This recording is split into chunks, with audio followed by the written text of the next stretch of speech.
Now, this next is quite interesting, so pay close attention because there may be some listening that need this counsel. Satan's world, it says that we can ignore Bible standards, and we might need to ignore some of them to gain peace of mind. Here's two examples that we're going to analyze in this talk. A person may reason that marrying an unbeliever or obtaining an unscriptural divorce will make life easier. And they start reasoning, I just want to get married, and he's an unbeliever, but he's a nice person. Things like that go on with the treacherous heart. Again, we go to the example of our Lord and Master Jesus. We're going to read verses 5 through 7 of Matthew 4. Then the devil took him along into the holy city, and he stationed him on the battlement of the temple, and said to him, "If you are a son of God, throw yourself down, for it is written, He will give His angels a command concerning you, and they will carry you on their hands, so that you may not strike your foot against a stone." Jesus said to him, "Again it is written, you must not put Jehovah your God to the test." See, Jesus made that very clear. He was going to be obedient to his Father and wasn't going to worry about being testy with such an experience as the devil proposed there. So, obedience. See, Jesus twice, in a moment we'll read another one, it is written. He sticks with the scriptures, Jehovah's thinking, and he refused to disobey Jehovah. Now, here's the question. Why is the peace that Jesus gives superior to the pursuit of unscriptural solutions to our problems? Let that sink in.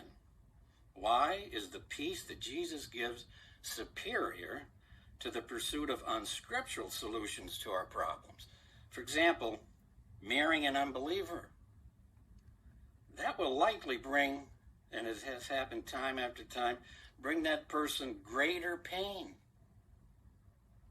than the longing they felt when they were single.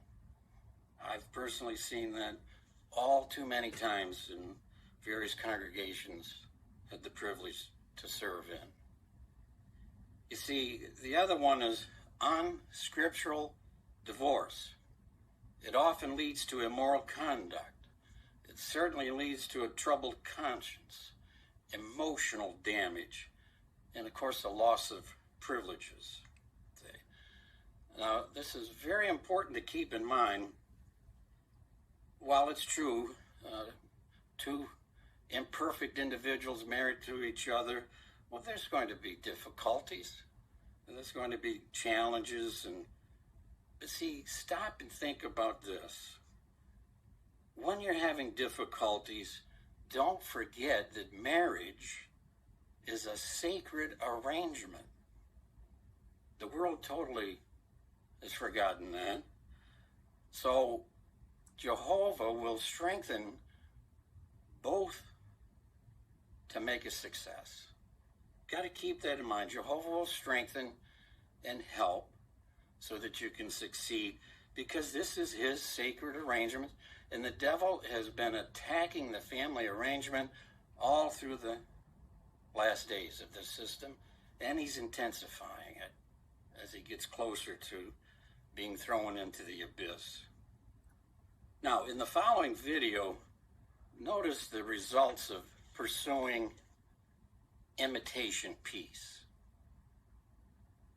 Newly married life came with a lot of unexpected challenges. You dream about the way your marriage will go, but then the reality is quite different. All we ever did was argue, or we wouldn't speak to one another. We never ever went to the elders. We just didn't want to bother them. We just felt, we needed to figure it out ourselves. decided if the house sold, that we would separate.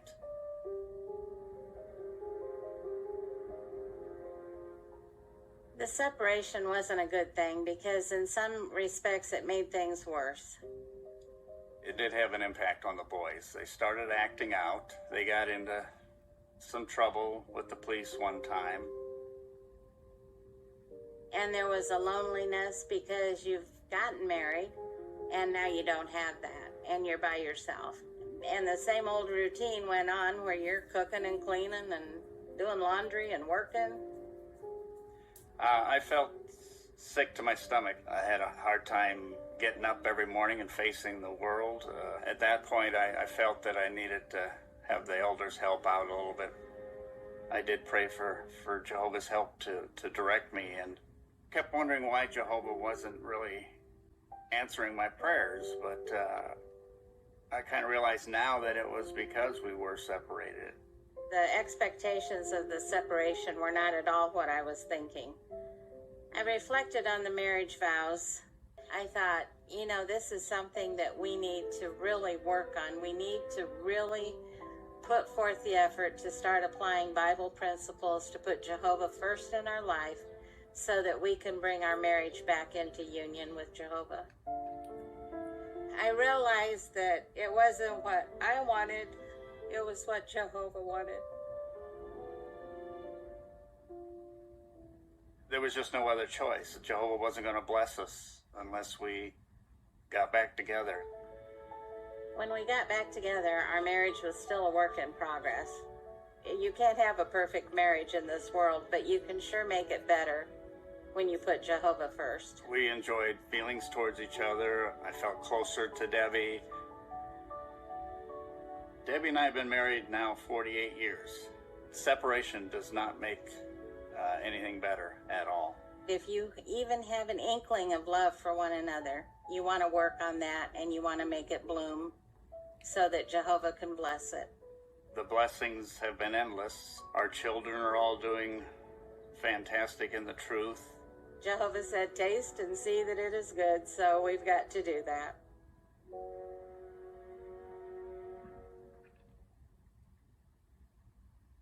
We really appreciated this couple sharing the experience with the brotherhood. He learned, they're always arguing, and that's all they did was argue. It affected their children. They decided to separate. Finally have peace. I don't have to be around her, or I don't have to be around him. But then he realized his relationship with Jehovah was being interfered with here, and he went to the elders. His prayers were affected, things he noticed. He was honest about that. And our precious sister was so nice to honestly explain. She said what she learned was, this is not about me, it's about Jehovah. When you finally come to that realization, Jehovah will strengthen you to enjoy peace with your marriage partner.